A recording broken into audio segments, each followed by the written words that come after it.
Glad you could join us. Now, Joy News has intercepted minutes of board meetings chaired by Professor Joshua Alabi, in which decisions were taken not to go ahead with value for money and post-implementation audits into a housing project which cost the pensioner a whopping $150 million. Policy think tank Imani Ghana is calling for a criminal probe into the conduct of Professor Joshua Alabi-led SSNIT board, which took the controversial decision to spend $150 million of pensioners' funds on a housing project while rejecting a decision for a value-for-money audit. Latest documents of board meetings reveal the board chaired by Professor Alabi overturned an earlier decision to conduct a value-for-money audit and post-project implementation audit. Evan Spencer has more.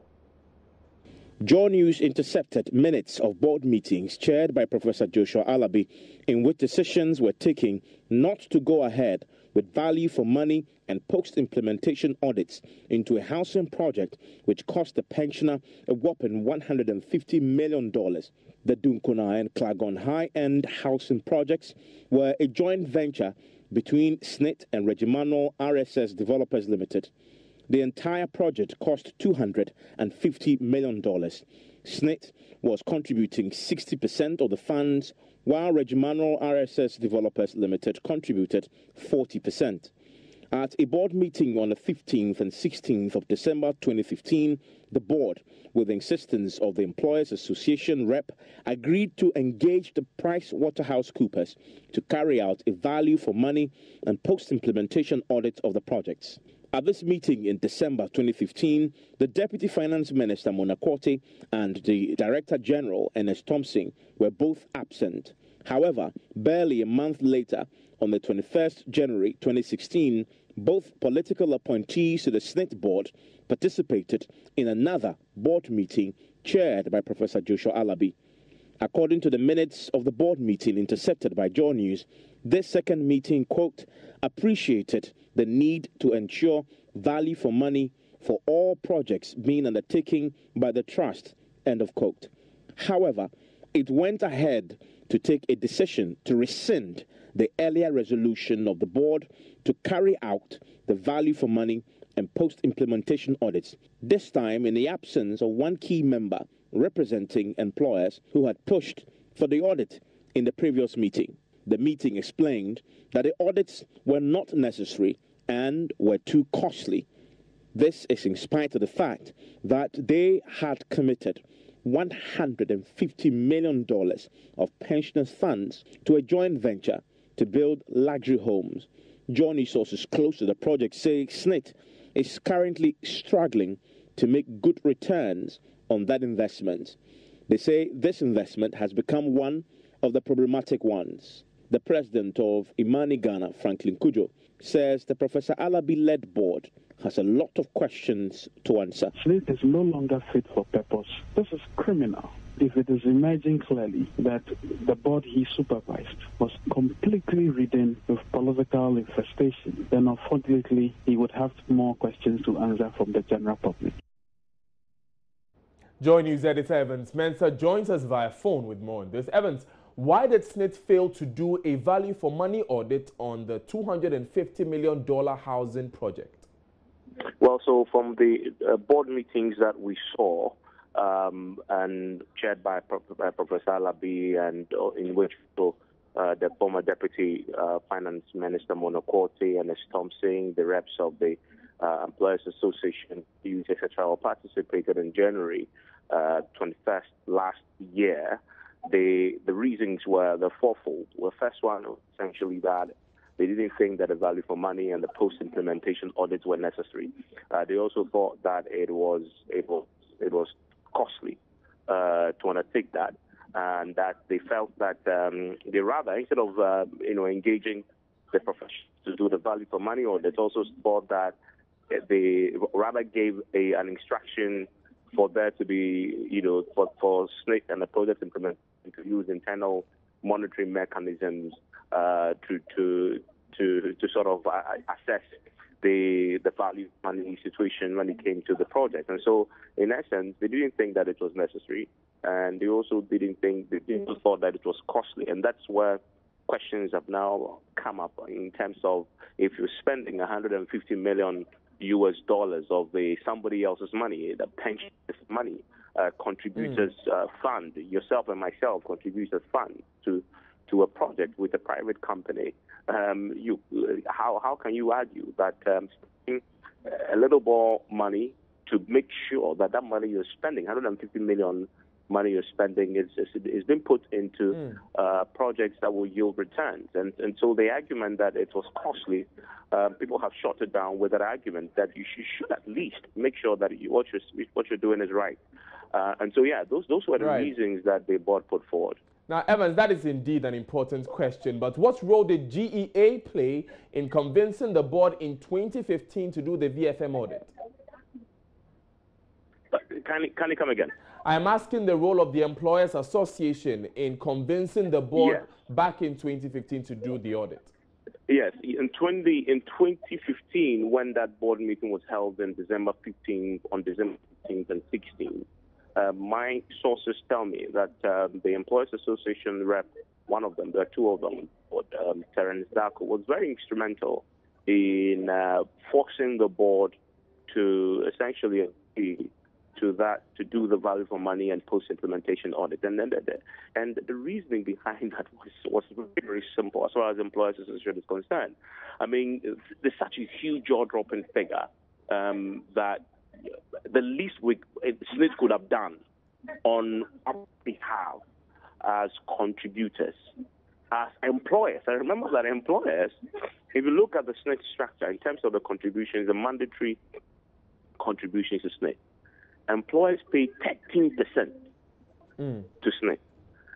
Yourself, myself, we then pay 5% of our salary, okay, to SSNIT. So if in total, it comes down to 18%. Now, employers bear a huge percentage of the contribution. So every employer, multimedia included, every month is paying 13% of everything they pay to you to SSNIT. That's a huge amount of money. And if you're an employer and you sit in a board meeting where 150 million of the money that you have contributed every month, hard-earned money, is being spent is going to be spent on a house and project with a private firm, you necessarily will be interested in getting value for money. Right. You get what I mean? Right. That is why they were interested in pushing the board in 2015 to agree to do the value for money audit, only for it to go attend in election year 2016 in January. So, Evans, about this project, what is its current state?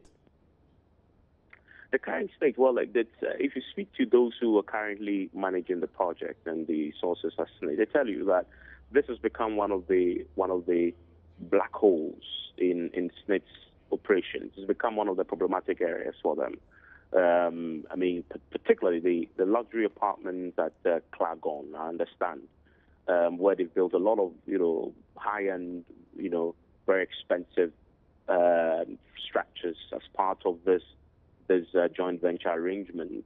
They're struggling to sell. Well, what it essentially means is, the way the SSNIT is structured is that we pay SSNIT every month, and SSNIT takes our money, and the expectation is that they'll invest it properly, and they'll yield profit and returns enough so that when you retire and when I retire, they can then take these investments they've done and the returns they get on these returns and pay us a lump sum, and then pay us monthly, contributions that we can live on for the rest of our life until we die.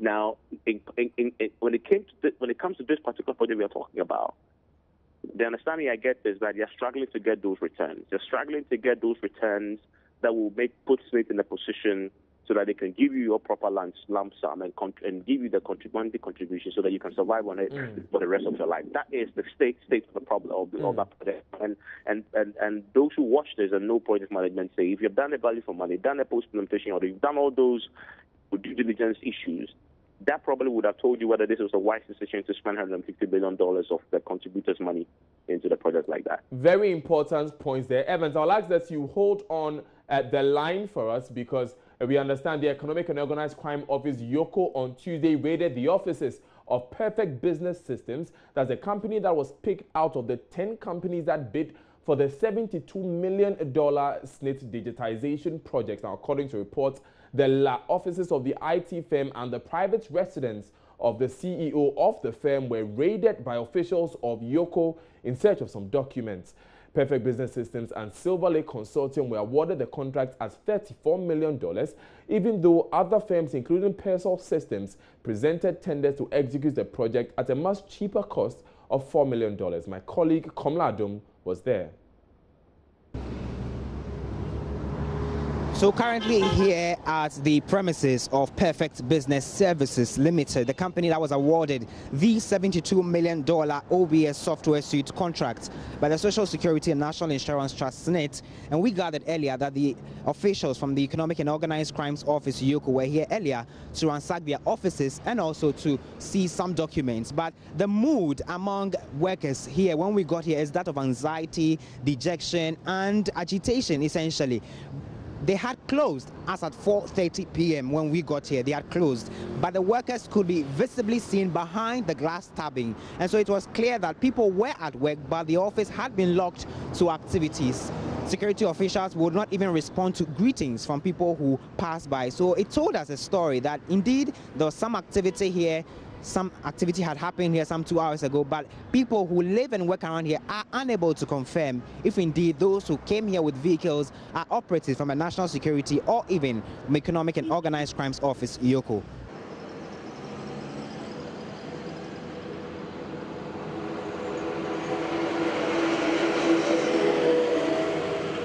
For Joy News, Komla Adum reporting. So that was the status of Perfect Business Systems yesterday. Evans, what more do we know about the raid? Well, a number of things our sources in national security and EOCO have confirmed to us. So a few things happened yesterday.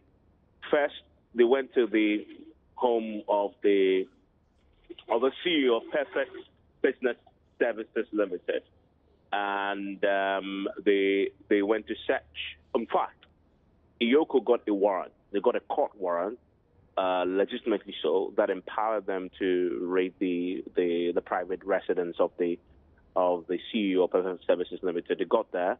They searched their property. My understanding is that they seized some documents and some laptops and other equipment that you typically will use to store information. So EOCO took possession of these after they searched the entire property of the CEO. Now, secondly, they then proceeded to their offices at La, where Komla, of course, had visited. Now, my understanding is that they got there and also did further search on the properties. You remember that the warrant they got allowed them to sort of search both properties, the private residence and the offices. And so they did the second bit and they went to the offices and searched there also. There too, they took away some of the PCs and the laptops and some of the documents during this controversial $72 million SSNIT deal away. Now, this is an interesting bit. My sources tell me that when the EOCO officials got to the premises of the Perfect Business Services Limited yesterday, they met armed police officers who were already there, also carrying out a separate operation.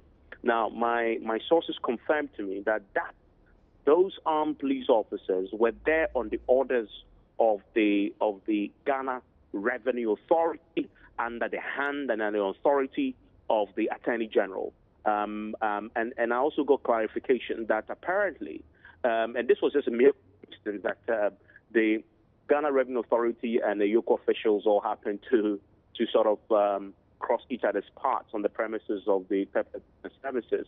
The GRA had gone there also to probe a possible case of tax fraud and tax evasion.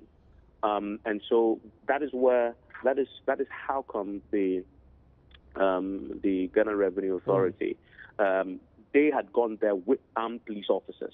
EOCO had gone there with their plainclothes officers to also do their job. And so both of them, EOCO met the armed police officers then, so they had to simply, both of them carrying out different aspects of this operation. So the latest, I guess, in this is that the Ghana Revenue Authority has also opened a probe into a possible sort of tax fraud and tax evasion when it comes to Perfect Business Systems, and all related to this $72 million this software scandal. And that bit of the investigations is under the authority of the Attorney General. And so that's the latest that we have on this.